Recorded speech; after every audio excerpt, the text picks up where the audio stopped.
question that I am asking for the elders today is my feeling around this COVID is that there is something actually out there, but I feel that it is a big distraction for something else. And can they clarify my feeling for me?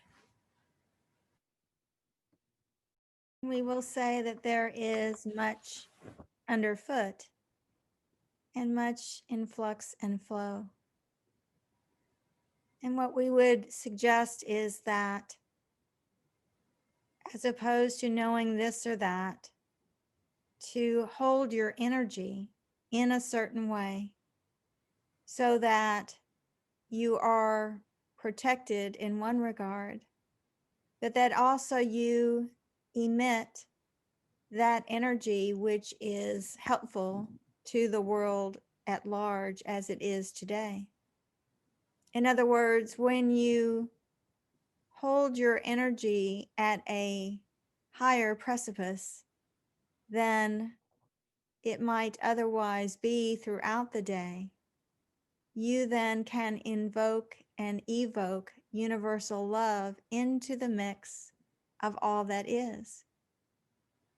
For do you see that oftentimes it is the energy that is held by another and yet another still that does then cause all that is occurring in this way today?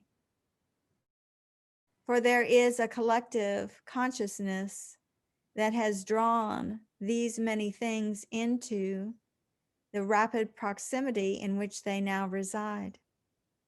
And it is a shifting and a moving out of one posture and into another, and then putting into the mix of activity that universal love that is a healing agent, that is a calming influencer, that is the answer in so many ways to what is floating and wafting about.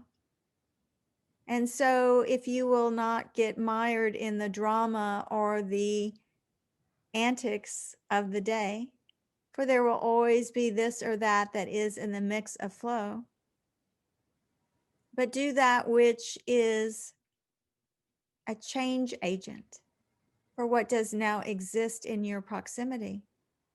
And then when you put it out and you send it forth, it then returns back to you in greater kind. And isn't that a lovely thing to consider? That you then become the change agent for your area and the enterprise in which you operate, so that there is a greater mirroring of universal love in a way that many might benefit from, for they will be within their own drama and their own Maya, might we say, that does create a uniqueness for each individual on this planetary home. For the Maya today is unique in that it is specific to the one who does engage in it. And so the Maya is perceived by one to be different than perceived by another. And that is the uniqueness that is in play today. And so it is not that there is this or that or one thing or another or the higher calling of a negativism, but it is that you must step beyond the drama. You must move beyond its pull. You must recognize that it is the uniqueness of the Maya of the day that is now in play, and move beyond it by employing those things that will shift change the energy so that it is the energy preferred. Do you see?